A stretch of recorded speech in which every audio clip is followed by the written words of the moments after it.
ಏನು ನಮ್ಮ 150 ಬಸ್ ಹೆಚ್ಚಾಗಿದೆ ಅಂತಂದ್ರೆ ಎಲ್ಲರೂ ಬಂದು ಕೇಳ್ತಾರೆ ನಾವೇನ್ ಮಾಡಕ್ಕಾಗುತ್ತೆ. ಒಂದು ಉದಾರ ಮನಸ್ಸಿಂದ ಇವತ್ತು ನಮ್ ಸೇವೆ ಮಾಡ್ತಾ ಇದ್ದಾರೆ.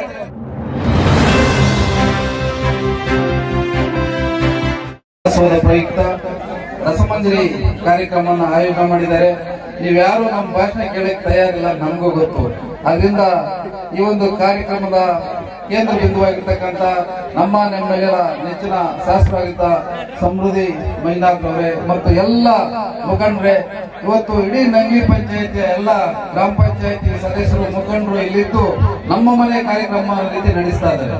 ನಿಜವಾಗ್ಲೂ ಅವಾಗ ಏನೊಂದು ವೆಂಕಟರಮಣ ಸ್ವಾಮಿ ದೇವರ ಒಂದು ಪ್ರದರ್ಶನ ತೋರಿಸಿದ್ರು, ಇಷ್ಟು ಗಲಾಟೆ ಒಂದು ಪಿನ್ ಬಿದ್ರು ಕೇಳಿಸುವಷ್ಟು ನಿಶ್ಶಬ್ದವಾಗಿತ್ತು. ಅದು ಈ ಒಂದು ದೇವರಲ್ಲಿ ಇರ್ತಕ್ಕಂಥ ಒಂದು ಶಕ್ತಿ. ಈ ಒಂದು ಕಾರ್ಯಕ್ರಮಗಳಿಗೆ ಪ್ರೋತ್ಸಾಹ ಕೊಡ್ತಾ ಇರ್ತಕ್ಕಂಥ ಏನು ನಮ್ಮ ಶಾಸಕರನ್ನು ನೀವು ಗೆಲ್ಲಿಸ್ಕೊಟ್ಟಿದ್ರಿ, ಅವ್ರು ಏನ್ ಮಾತು ಕೊಟ್ಟಿದ್ರು ಅದೇ ರೀತಿ ಪ್ರತಿ ವರ್ಷ ಇವತ್ತು ನಾನು ಒಂದು ಜವಾಬ್ದಾರಿ ಏನು ತಗೊಂಡಿದ್ದೆ. ನನಗೆ ಅವರು ಒಂದು ನಿಮ್ಗೆಲ್ಲರಿಗೂ ಗೊತ್ತಿದೆ, ಓಂ ಶಕ್ತಿ ಬಸ್ಗಳಿಗೆ ಗಡುವು ಕೊಟ್ಟಿದ್ವಿ ನಾವು. 28ನೇ ತಾರೀಕು ಒಳಗಡೆ ಯಾರ್ಯಾರು ಬಸ್ ಬೇಕು ನೀವೆಲ್ಲ ಮುಗುಳವಾಗಿ ಬಸ್ನ ಬುಕ್ ಮಾಡ್ಕೋಬೇಕು ಅಂತ. ಆದ್ರೆ ಅವತ್ತು ನಾವು ಅವ್ರಿಗೆ ಕೊಟ್ಟಿರ್ತಕ್ಕಂಥ ನಾನು 28ನೇ ತಾರೀಕು ನಮ್ಮ ಶಾಸಕ ಕೊಟ್ಟಿದ್ದ ಲೆಕ್ಕಕ್ಕಿಂತ 150 ಬಸ್ ಮತ್ತೆ ಹೆಚ್ಚಿಗೆ ಆಗಿದೆ.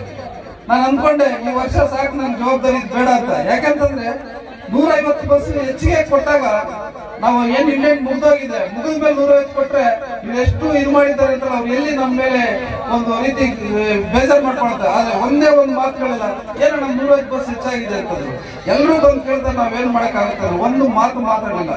ಅಂತ ಒಂದು ಉದಾರ ಮನಸ್ಸಿಂದ ಇವತ್ತು ನಮ್ ಸೇವೆ ಮಾಡ್ತಾ ಇದ್ದಾರೆ.